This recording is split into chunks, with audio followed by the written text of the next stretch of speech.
Hi Ed, my name is Holly Bond with Blazing Bolt Consulting and Services. I just wanted to go over a few things that is currently costing you, the top things that are currently costing you revenue. Um, and I'm sorry for talking so fast. I just want to be able to fit as much value and information in here as I can for you. So the first thing is website design. And one thing that that's common, you need to ask yourself, the three questions people are always asking themselves, the consumers are, is what's in it for me, right? And those center around three basic questions, which are, what does this company do? So, and then the second question is, how will they solve my problems? So how is Roberts Plumbing and Heating going to solve my problems, is what they're asking themselves. And how will they fulfill my needs? That's the third one. So they're always asking what's in it for them. And especially, with plumbing and heating, they could have a huge emergency, some pipes burst and there's leaks everywhere and they need somebody right now. And boom, they land on your site. And I'm not much of a big stickler for website design, but this design, is not very good. And I don't know if I'm the only one to tell you that. If I'm going to tell you something that no one else will tell you. Looks like it's a Dex Yellow Pages website. It's just not. It's not very good for your potential people, and I'm sorry to sound harsh, but it's really is the truth. Truly, it is. There's some really good things you could do that's going to help. This is a perception. This is perception is everything, and this is what people see when they land here, and that's the only time that they get to know you and trust you and like you. Or if they see something like this that looks really outdated and not very user friendly with not very much information to help them, then generally they just will leave. And I'm sorry to sound so harsh about that, but it truly is the truth, and I know you're missing out on some tremendous revenue because of that. The first thing here too is this little tab up here on the tab. See all the little favicons, like Target has one, Sony has one, BMW has one, this company called Ram Company, they have one, and you guys don't have one. You just have a piece of paper, and normally people, they have tons of tabs open these days, and pretty soon they start closing them all, and the icon is there to try and remind them what page it is, and if yours is there and they know it's important, they're not going to close it. But if it's just a page, they're going to think it's not very important, and a lot of times, according to consumer analysis, they'll just close it. And you don't want that happening, because you've paid to have the website up. You're probably paying every month, and you're paid to get the traffic there, the people there with your SEO, and some people do paid traffic to get them there. So you want to be able to keep those people there, and if it's not the right time for them, you'll be able to capture those leads so that you can build a relationship with trust and automatically, and then have them move through your funnel till they become a customer of yours, a long-time customer or client of yours.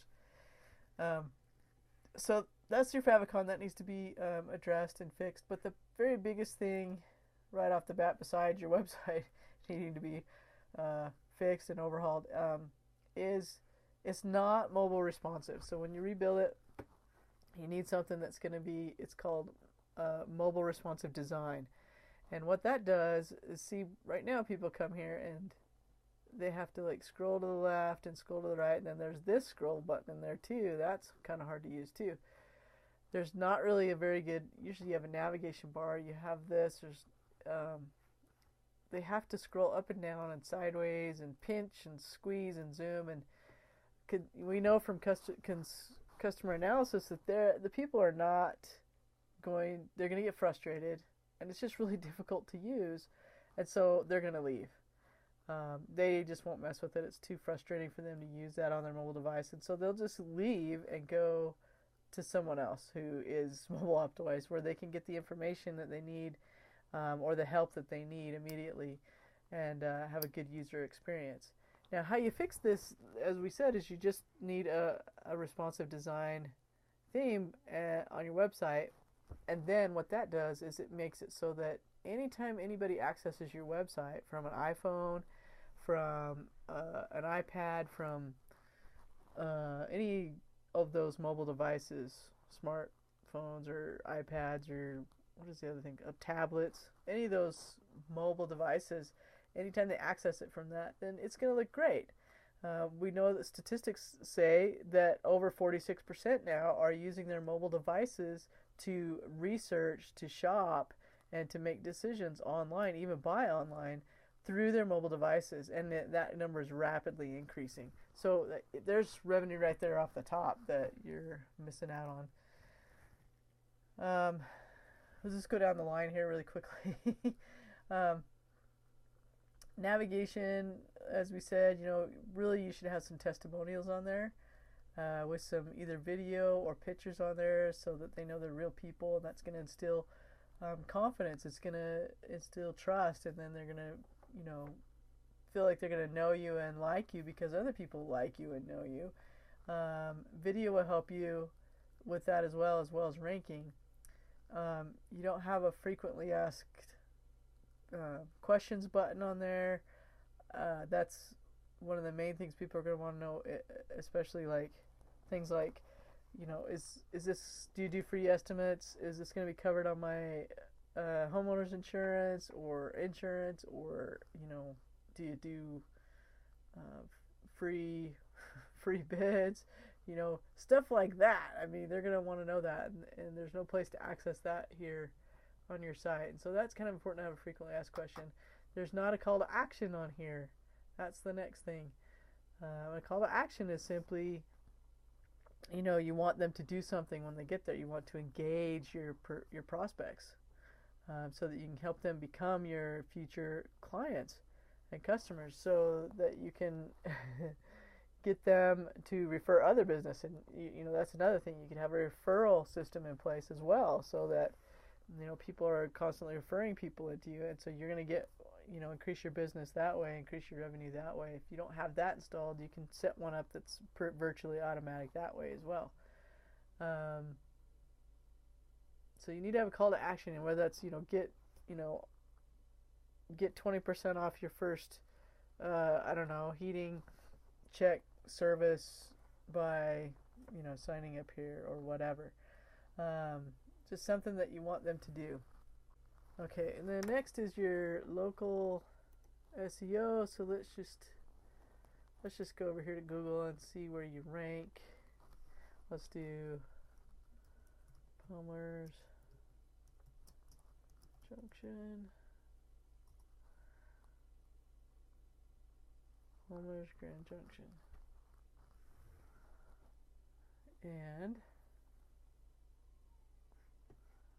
I don't see you guys in here. Right there, anyway. See your competition in there. And so you guys aren't ranking in here. So if you get maybe you are at the bottom. Let's see. Nope. I don't see you guys anywhere.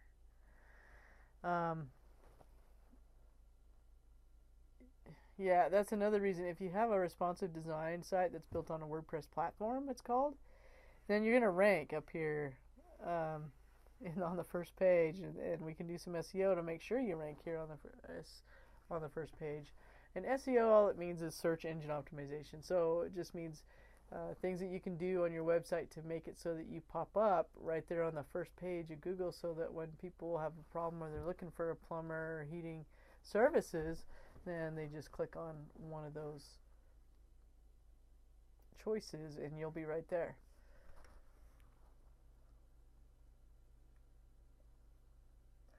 Okay, and then the next thing is social media integration. When you do your website again, if you choose to do that, you're going to want to integrate your social media marketing stuff. So you're going to want to integrate it with Facebook and Twitter and LinkedIn and YouTube and all that kind of stuff. Facebook. So you're going to want a Facebook page. I don't know if I couldn't find a page for you guys. So you want to have a Facebook page too. And Grand Junction has almost 100,000 people that you can help and access and get to. And on a Facebook page, we now have the ability to put your site inside of Facebook, so that people can access your website through there and not even have to leave Facebook. So, and you can engage your customers or your clients and help them to build. That's just more ways to build trust. And, we all know we like to do business with people that we know, people that we like, and people that we trust, right? Okay, and then lastly is, you're going to want a properly optimized lead capture system in place, which you don't have that. Um, and all that means is it's a way, you spend money getting, having a website and the hosting and all that stuff like we talked about, and some people pay for traffic to get there. So you want to be able to take advantage of the people when they're there, because then you build a database and then you can keep in touch with them and turn them into a customer if they're not. And if they are a customer, then sometimes you can have them be repeat customers. And sometimes, if you have a maintenance program in place, I don't know if you guys do, where you actually go out and help your customers by doing preventative maintenance or a checkup once a year to make sure that their heating and cooling systems are running well, that helps as well. It's going to increase your revenue that way too. So there's just a few things, Ed, and I hope that was helpful to you. I will have my contact information here at the end of the video or below this video, so that you can get in contact with me. But I will, regardless, me or Kevin will be calling to check up on you and see if you had any questions that we could help you with. And so I hope you're having a super day, and we'll talk to you soon. Bye.